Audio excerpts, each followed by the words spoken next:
चलेगा, ध्यान दीजिएगा हुआ।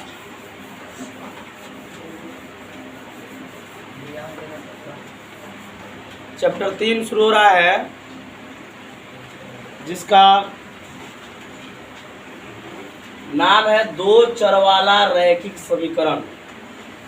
दो चर वाला रैखिक समीकरण,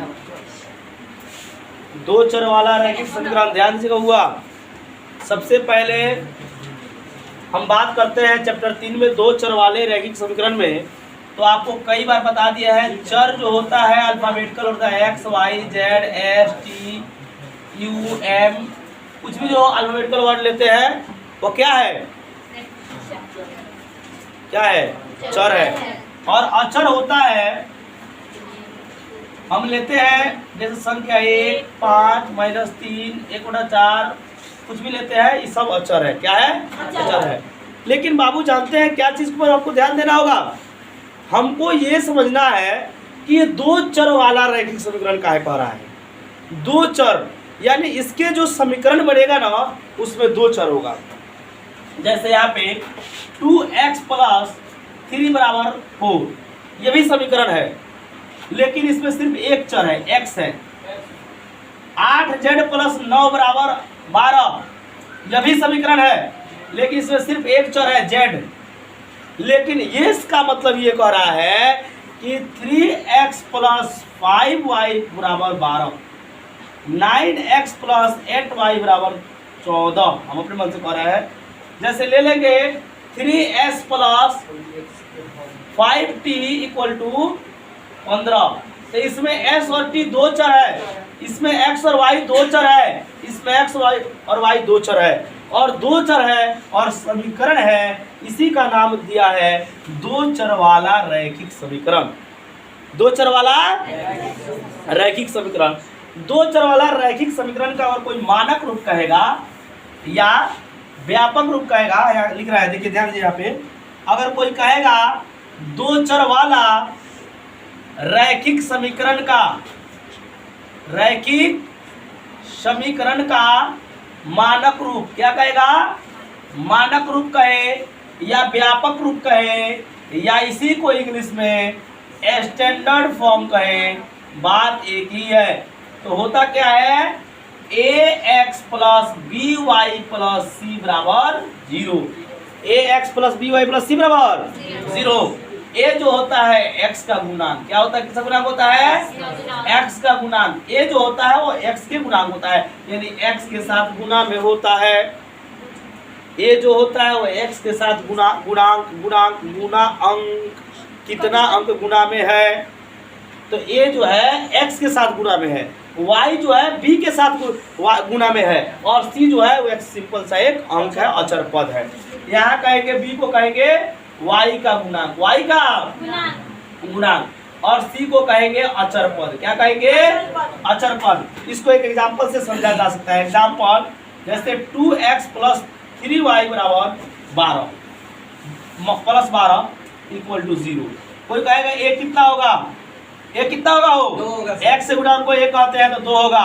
b कितना होगा, y के गुणांक को b कहते हैं 3 होगा। c कितना होगा, अचर पद को कहते हैं 12 होगा। कोई दिक्कत है?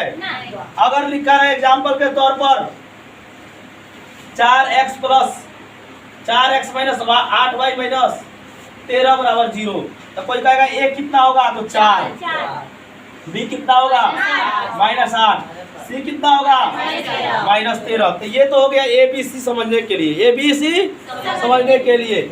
लेकिन असल में हम बात करें, यहाँ पे आपको एक चीज समझा रहे हैं, असल में हम बात करें तो दो चर वाले रैखिक समीकरण को हल करने के लिए दो चीज की जरूरत है, दो समीकरण का जरूरत है। क्या समीकरण जरूरत है, दो समीकरण का। जैसे हम कहेंगे, इसका मानक रूप कहेंगे स्टैंडर्ड फॉर्म, लिखने के लिए स्टैंडर्ड फॉर्म तो ऐसे लिखते हैं, a1x + b1y + c1 = 0। इसको कहते हैं समीकरण 1। समीकरण 1 होता है a2x + b2y प्लस C2 बराबर 0, समीकरण 2। यानी समीकरण 1 और समीकरण 2, दो समीकरण को लेकर चलते हैं, तब जाकर हमारा जो हल होता है, हल होना होता है। कहिएगा सर इसको पढ़ने से क्या फायदा है, इसका यूज कहाँ होता है? कहाँ बाबू होता है? मानते हैं आप गए दुकान में, कहाँ गए? दुकान में, और दुकान में जाकर कहे कि हमको 3 कॉपी चाहिए, एक ही कीमत वाला 3 कॉपी मांग लिए और 4 कलम मांगे। कहे दुकानदार से, दाम नहीं बताए कि हमको 20 वाला दीजिए, 30 वाला दीजिए, 5 वाला दीजिए, नहीं बताए, सीधे कीजिए हमको कॉपी दीजिए, 2 कॉपी चाहिए। तो दुकानदार आपको 2 कॉपी दे दिया। कहे कि 4 कलम दीजिए, दुकानदार आपको 4 कलम दे दिया। तो 2 कॉपी और 4 कलम जो दिया, तो आप उसको लेकर पूछे कितना रुपया हुआ, तो बता दिया 70 हुआ, ऐसे कर दिए 70। आप चुपचाप निकाल कर उसको दे दिए। खर्चे कितना थे? 2 कॉपी, 2 कॉपी खरीदे थे और 4 कलम खरीदे थे, यही ना खरीदे थे। और दोनों को मिलाकर आपने उसको 75 रुपया दे दिया। कर पे दे दिया 75 रुपया दे दिया। फिर किसी और दिन गए और कहे सुनिए ना, हम उस दिन आए थे, आप कॉपियाँ जो दिए थे आप ना, उसी कॉपिया में से 6 कॉपी 5 कॉपी दे दीजिए। तो आपको 5 कॉपी दे दिया। आज जो कलमों लिए थे उसी कलमों में से हमको तो 7 कलम की जरूरत है, 7 कलम दे दीजिए। तो आपको 7 कलम भी दे दिया। अब पूछा, लेकिन आप पूछे कि अब कितना हुआ, तो कह दिया फट से कहा जौन बुझाए तो दे दीजिए उसी हिसाब से। तो कहे बताइए ना कितना देना है, तो कहिए 150 रुपया दे दीजिए, 160 रुपया दे दीजिए। तो 160 रुपया आप देकर चले आए, 160 रुपया देकर चले आए। लेकिन घर पर आए तो आप कहे कि नहीं उस दिन हमको 75 रुपया में 2 कॉपी और 4 कलम दिया था, आज 5 कॉपी या 7 कलम को 160 रुपया ले लिया है, कौना हिसाब से ही दे रहा है? अब बताइए तो, अपनी सोच के कितना रुपया होगा, एक कॉपिया कितना रुपया लिया, एक कलम कितना रुपया लिया है। जो कलम लिया है वही टाइप का कलम ही 7 को है, जिस टाइप का ही कॉपी है उसी टाइप का ही कॉपी है।